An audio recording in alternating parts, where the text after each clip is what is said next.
Ce qui est très difficile, c'est de concentrer dans une seule image toute une personnalité.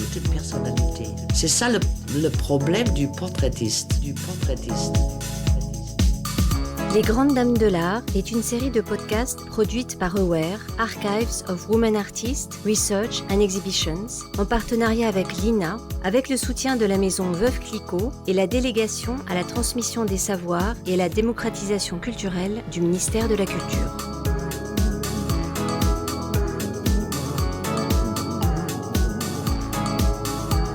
Les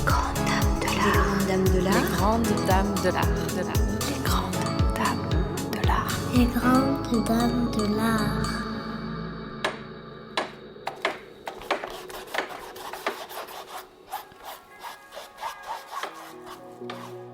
Le podcast Les Grandes Dames de l'Art donne la parole aux artistes femmes du XXe siècle.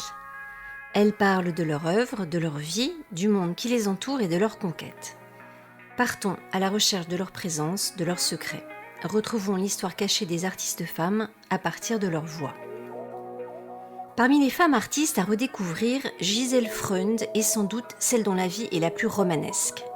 Il est aussi difficile de commenter sa voix, elle qui est si claire, si articulée, si intelligente et pleine d'esprit, sur sa double vie, de photographe et d'historienne de la photographie. Née en 1908 dans une famille de la bourgeoisie juive allemande, elle a 12 ans quand son père lui offre son premier appareil photo. Mais c'est par nécessité qu'elle devient finalement photographe. Il lui faut payer ses études. La sociologie et l'histoire de l'art, à Fribourg, à Francfort et enfin à Paris, dans l'intention de devenir journaliste. Elle commence une thèse sur l'histoire de la photographie. Et Paris est sa ville de refuge à partir de 1933. Dans les années 30, l'histoire de la photographie est balbutiante. Gisèle Freund en est une étape majeure, avec Walter Benjamin, qu'elle rencontre d'ailleurs à Paris, à la Bibliothèque nationale. Il mène alors des recherches pour son essai « L'œuvre d'art à l'époque de sa reproductibilité technique », paru en 1936, beaucoup plus connu que les livres de Gisèle Freund, alors qu'ils partagent les mêmes constats. Gisèle Freund est interviewée à la radio à partir de 1968, elle a donc 60 ans, à l'occasion de sa première grande exposition en France, au Pays des Visages, au Musée d'Art moderne de la ville de Paris. Dans l'émission À cœur ouvert, diffusée en 1970 sur France Inter, produite par Claude Archambault, elle est interrogée à l'occasion de la sortie de son livre « Le monde et ma caméra ». Cette reconnaissance vient tardivement, mais il est assez logique que radio et télévision soient sensibles à ces décryptages médias, ainsi qu'à ses réflexions sur la notion de reportage. Elle explique son passage de la sociologie à la photographie alors qu'elle est encore étudiante. Je suis devenue en effet photographe par nécessité. Je suis venue en France dans les années 30 et j'étais étudiante en sociologie à la Sorbonne, mais je n'avais pas les moyens pour continuer mes études. Et déjà étant enfant, je me suis enthousiasmée pour la photo, comme tout le monde, je faisais des photos. Et puis, un de mes amis m'a dit « Pourquoi tu n'essayes pas de vendre des photos ?» Et c'est ce que j'ai fait, et c'est grâce à ça que j'ai pu finir mes études. J'ai passé ma thèse à la Sorbonne. D'ailleurs, c'est un sujet qui touche la photographie. C'est-à-dire, j'ai fait une thèse sur l'histoire de la photographie en Car France. personne n'y avait pensé avant vous. C'est-à-dire, on a écrit beaucoup d'histoires sur la photographie, mais ça, c'était une analyse de sociologie, c'est-à-dire une analyse sur la société, sur la bourgeoisie ascendante, qui avait besoin d'avoir des portraits et qui a remplacé la galerie des ancêtres de la noblesse par la photographie bon marché. C'est-à-dire, la photographie a démocratisé l'art. Et il y a des photographes qui n'ont aucune idée de la sociologie, qui sont de très grands photographes parce qu'ils ont l'œil. Et il y a une chose, n'est-ce pas, ce qui est important, de photographier, enfin, pour un spécialiste, enfin, un professionnel, c'est de faire des photos qui sont symboliques, qui vraiment donnent la quintessence d'une idée ou d'un événement ou d'une personnalité. Et on n'a pas besoin d'être sociologue pour avoir cette qualité. Parce que je crois que l'appareil est un peu... Enfin, l'appareil dans la main d'un photographe ou de n'importe qui, c'est un peu comme un traducteur. Un traducteur doit savoir bien traduire et se mettre dans la peau de la personne qui a écrit le livre. Et en même temps, je crois, d'ailleurs un jour Elsa Triolet m'a dit ça, pour être un bon traducteur, il faut être écrivain soi-même. Et pour un photographe, moi j'ai toujours combattu l'idée de parler de la photographie comme un grand art. Pour moi, la photographie est un moyen artistique, si vous voulez. Je suis plus modeste, mais il y a des grandes différences entre les professionnels et les amateurs. Et en effet, il y a certains photographes qui sont connus dans le monde entier parce qu'ils ont une très grande personnalité qui se reflète dans leurs photographies. L'artiste doit fuir la France occupée. Elle s'installe alors à Buenos Aires et voyage dans toute l'Amérique latine. À partir de 1937, elle se revendique volontiers comme journaliste-reporter. En 1938, c'est l'une des premières à faire des clichés en couleur. On reconnaît son regard à sa curiosité égale pour toutes les strates sociales, pour les contrastes entre les gens et les contextes. C'est la guerre qui m'a forcé de devenir reporter. En 1940, j'ai dû partir et j'ai été invitée par Victoria Ocampo, la directrice de la revue littéraire Sourd. Et quand je suis arrivée en Argentine, je n'avais pas du tout envie de photographier la société argentine, mais je voulais connaître le pays parce que je me suis dit, une chose qui peut peut-être approcher les peuples, c'est de leur montrer ce qui se passe dans d'autres pays. Et je suis allée en Patagonie, et puis à la Terre de Feu. Puis j'ai traversé toute l'Amérique du Sud, et j'ai commencé à travailler à des grands reportages pour les journaux américains, français, argentins, anglais, enfin pour la presse mondiale. Et j'ai joint en 1947 le groupe de Magnum Photos, qui avait été fondé par Robert Capa, le célèbre photographe de toutes les guerres. Et c'est pour Magnum surtout que j'ai couvert l'Amérique du Sud. J'ai été invitée à faire des conférences au Mexique pour 3 semaines et je suis restée 2 ans. Parce que je crois pour connaître un pays, il faut vraiment rester longtemps. Et puis je me suis beaucoup intéressée à l'art toute ma vie. J'ai fait un livre sur l'art pré-cartésien. J'ai partout aussi photographié chaque fois les écrivains, les poètes et les artistes que j'ai pu rencontrer et que j'ai fréquentés. Alors j'ai continué à faire des photos de portraits des écrivains et des artistes tout en vivant et gagnant ma vie comme reporter. Parce que je n'ai jamais gagné ma vie comme portraitiste. Je n'ai pas voulu faire des portraits où j'aurais été obligée de faire de la retouche. Ça ne veut pas dire que je veux photographier les gens mal. J'essaie toujours de sortir d'un être ce qu'il y a de mieux en lui. C'est pour cette raison que j'ai gagné ma vie comme reporter. Et un bon reportage, je peux vous dire comment on construit un bon reportage, si ça vous intéresse. Il faut une photo centrale qui est, dans un certain sens, symbolique pour l'ensemble, un début et une fin. Et il faut raconter en image une histoire. Ça, c'est la chose la plus simple. Enfin, raconter une histoire en image. Et en général, et très souvent, les reportages sont accompagnés de paroles. Et il y a un fait aussi, c'est qu'on peut retourner quelquefois le sens des photos complètement avec les légendes. Et dans mon livre, je cite plusieurs exemples. Ça vous est arrivé, en effet. Ce qui m'est arrivé quand j'ai débuté, quand j'ai fait, par exemple, un reportage sur la Bourse de Paris, et j'avais envoyé ce reportage sur le titre extrêmement modeste, instantané à la Bourse de Paris. Et quelques jours plus tard, je reçois la coupure d'un journal belge où on dit hausse à la Bourse de Paris, des fortunes sont gagnées, etc. Et puis, ma surprise était grande et me suffoquait presque quand je voyais, quelques temps après, dans un journal allemand, panique à la Bourse de Paris, des prix s'effondrent, des gens perdent des millions et sont ruinés. Et en effet, mes photos pouvaient parfaitement servir pour ces légendes contradictoires. Maintenant, je dois vous avouer que j'appartiens aux photographes qui écrivent leurs articles eux-mêmes, hein. Et c'est rare que je travaille ensemble, ça dépend. On peut me commander un reportage ou on envoie un journaliste et un photographe. Mais presque toujours, je fais l'article et les photos ensemble. Avant son départ pour l'Amérique latine, alors qu'elle est encore parisienne, Gisèle Freund se lie d'amitié avec la légendaire libraire Adrienne Monnier, rue de l'Odéon. Elle fait ainsi la connaissance des écrivains français ou expatriés qui font de Paris le centre du monde culturel de l'entre-deux-guerres. Elle réalise alors plus de 180 portraits d'écrivains et d'artistes, souvent en couleur, qui sont devenus un témoignage unique de la pensée du XXe siècle. On y croise James Joyce, Virginia Woolf, Colette, Cocteau, Marcel Duchamp.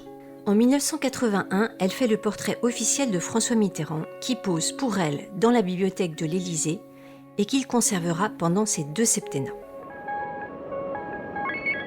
Elle évoque maintenant le portrait d'André Malraux, Mèche au vent, devenu si emblématique.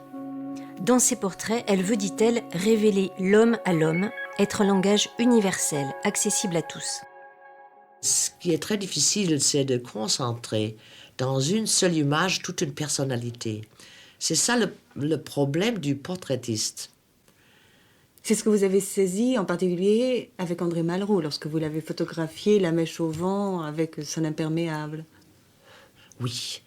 Malraux était le premier écrivain qui m'avait commandé un portrait. C'était 1 an après la parution de La condition humaine et il avait besoin de photos. Et je me souviens toujours de ce jour où Malraux est venu. J'habitais dans le 15e arrondissement de Paris. J'avais un studio sous les toits de Paris. Et sur la terrasse, j'ai photographié Malraux parce que j'aimais beaucoup à cette époque de faire des photos en plein air. Et ce qui était très intéressant, parce que nous avons, tout en faisant mes photos, j'ai des discussions avec les écrivains ou des personnages que je photographie, dans le but très simple, c'est-à-dire je voudrais les détourner du fait que je les photographie, parce que vous savez, tout le monde a peur, en vérité, d'être photographié, et il se demande sans cesse quelle mine est-ce que j'ai en ce moment, et il prend une pause. Et l'art du photographe professionnel, si vous voulez, est de détourner la personne qui doit photographier du fait qu'on le photographie. Alors le meilleur moyen de le faire, c'est de parler de ses propres œuvres ou d'une chose qui l'intéresse. Et je me souviens que Malraux, à cette époque, il avait 35 ans, m'a parlé beaucoup du rôle de la photographie dans l'art, tout ce qu'il a publié plus tard dans la psychologie de l'art. Malraux, oui, il dit que la photographie peut être artisanat si elle ressemble, si n'importe qui peut la faire, même avec une très bonne technique, mais si elle est imitable. Et une œuvre d'art est une chose qui n'est pas imitable, qui est unique. Maintenant, moi, je ne prétends pas que la photographie est un art tout pur. Je crois plutôt que le rôle du photographe, c'est d'être un bon traducteur. Mais il peut arriver que, par-dessus la tête, si vous voulez, du photographe et de sa caméra, et une photo est créée qui vraiment devient une chose exceptionnelle. Dans l'émission Les Grands Reporters, diffusée en 1971 sur France Inter et produite par Hélène Tournaire, il est très amusant de l'entendre différencier la manière dont les artistes posent, beaucoup plus à l'aise que les écrivains. Il y aurait 1000 histoires à raconter sur chacun de ces portraits, et Gisèle Freund le fait très bien. Je crois que chaque homme a une idée de son image, et quand il voit sa photographie, il ne se reconnaît pas. La raison psychologique, je crois, est fondée dans ceci. Quand on se regarde dans un miroir, on ne voit pas seulement son image, mais on voit aussi sa personnalité psychologique. Et on est toujours très gentil avec soi-même. Et c'est pour cette raison, quand on voit l'image extérieure de soi-même, on ne se reconnaît pas parce qu'on se croit mieux. C'est une expérience que j'ai toujours faite avec tout le monde, et particulièrement avec les écrivains et les artistes. C'est-à-dire qu'il y a une différence entre écrivain et artiste. Et les artistes comme Matisse ou Bonnard ou Giacometti ou d'autres que j'ai photographiés n'ont pas peur de l'appareil. J'ai fait une expérience extraordinaire avec Marcel Duchamp, par exemple, qui m'a dit, vous voyez, nous, artistes, nous savons poser. Nous ne sommes pas effrayés de l'appareil. Mais un écrivain est effrayé. Il est effrayé, je crois, surtout parce qu'il n'a pas de rapport personnel avec le public. Est-ce qu'il n'y a pas là-dedans un côté proustien? Est-ce que ces hommes de lettres ne sont pas plus habitués à l'introspection qu'à l'extérieur? Oui, c'est tout à fait vrai.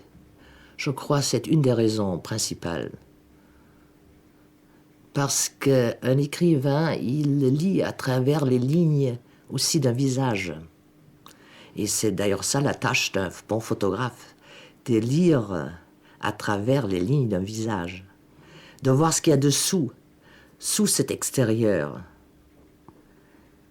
Et il y a aussi un fait que chacun porte son visage comme un masque devant soi-même, c'est-à-dire la société, notre vie, oblige les hommes de se forger un visage. On n'a pas le droit d'exprimer, de montrer ses émotions, on essaie de les cacher. Et un écrivain est beaucoup plus sensible à ces choses-là, je crois. En 1991, suite à la publication de son livre Gisèle Freund, Portrait Entretien, avec Rhoda Jamis et de l'exposition Gisèle Freund, itinéraire au Centre Pompidou, elle est invitée dans l'émission Du jour au lendemain sur France Culture. Elle a 83 ans. C'est enfin une photographe reconnue. Et pourtant, lorsqu'Alain Weinstein essaye de la faire parler de photographie, c'est de l'écriture qu'elle a envie de parler.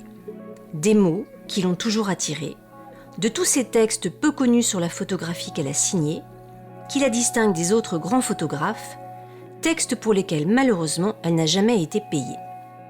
Très maligne et malicieuse, elle a enfin trouvé à la fin de sa vie le moyen d'être payée comme auteur, et je vous laisse, pour conclure, découvrir son truc.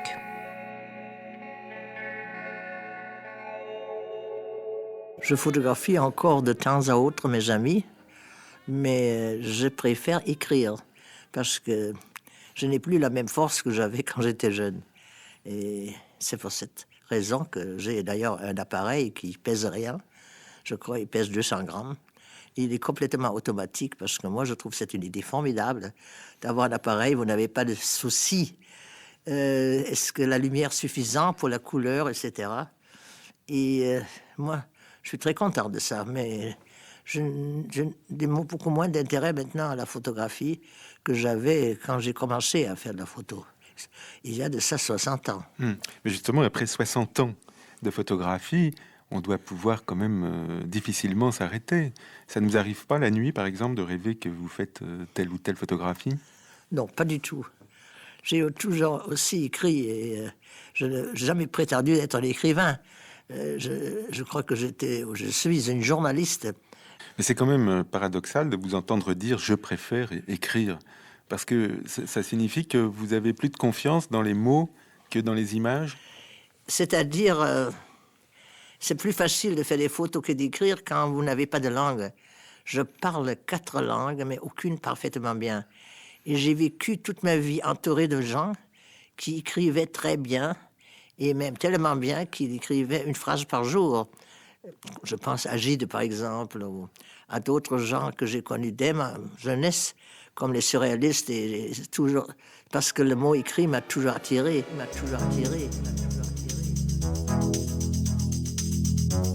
À la préparation, Mathilde Decroix avec l'équipe de Ware.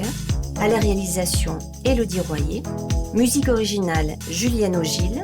Générique, mixage sonore, Basile Beaucaire. Conseil scientifique, Catherine Gonard et Véronique Jolivet. Voix, Camille Morino.